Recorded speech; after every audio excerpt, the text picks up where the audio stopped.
မောက်ရောင်သမားတခါတော့ကခမောက်ရောင်သမားတယောက်ဟာသူ့အိမ်ကထွက်ပြီးဈေးကိုသွားရောက်နေခမောက်တွေကိုချင်းကြီးနှလုံးထဲမှာထည့်ပြီးအလေကဝါလုံးထမ်းပြီးလာတယ်နေပူလို့ခမောက်တစ်လုံးကိုသူစောင်းနေလန်တဝက်မှာညောင်ပင်ကြီးရောက်တစ်ကောက်မှာညောင်ပင်ကြီးတစ်ပင်အောင်မှာသူရောက်လာတယ်ချင်းတောင်ကြီးနှလုံးကိုနေပူရဲထမ်းလာရတော့သူ့အလွန်မောနေတယ်ညောင်ပင်ကြီးရဲ့အရှိအောက်ရောက်တော့အေးမြသွားတယ်သူအနားယူခြင်းစိတ်ပေါက်သွားတယ်ချင်းတောင်ကြီးကိုချပြီးညောင်ပင်ကြီးကိုပြီးနားလိုက်တယ်ခြေပြက်လက်ပြက်အနားယူရင်သူအိပ်ပျော်သွားတယ်အိယာကနိုးလို့ကြီးလိုက်တော့သူ့ချင်းထဲမှာခမောက်တွေတစ်လုံးမှမရှိတော့ဘူးသူရင်ဘက်မှာ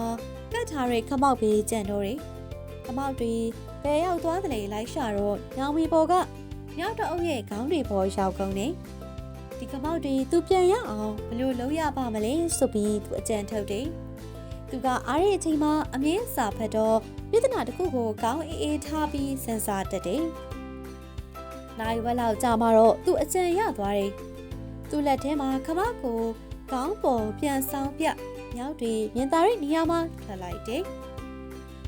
မြောက်တွေမြင်လောက်ပြီးထင်တော့မှခမောက်ကိုချွတ်ပြီးခေါင်းကုပ်ပြတယ်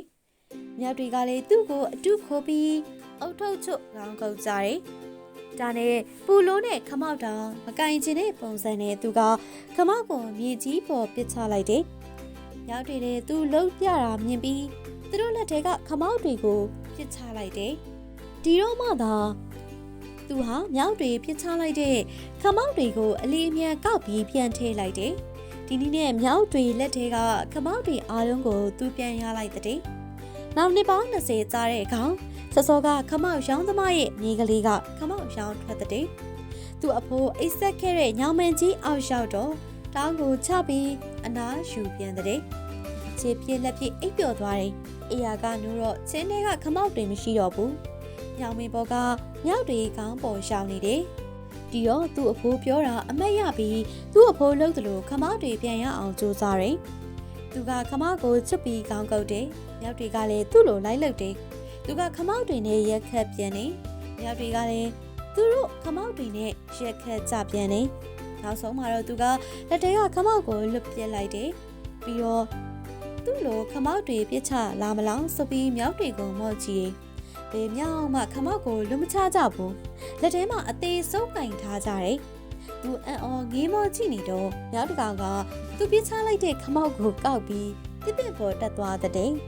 တစ်ပင်ပေါ်ပြေးမတက်ခင်သူကအဲ့ဒီမြောက်ကိုစကားတခွန်းပြောသွားတယ်မင်းမအဖိုးရှိတယ်လို့တို့မှလည်းအဖိုးရှိတယ်ဆိုတာမမေ့နဲ့လေတဲ့ခက်ခဲတစ်ခုခုကြုံတွေ့လို့လုံနေကြနီးလန်းကိုဖြည့်ရှင်းဖို့ကြိုးစားတဲ့အခါဒီပုံမြင်လေးကိုအမှတ်ရကြပါစေကျေးဇူးတင်ပါတယ်ရှင်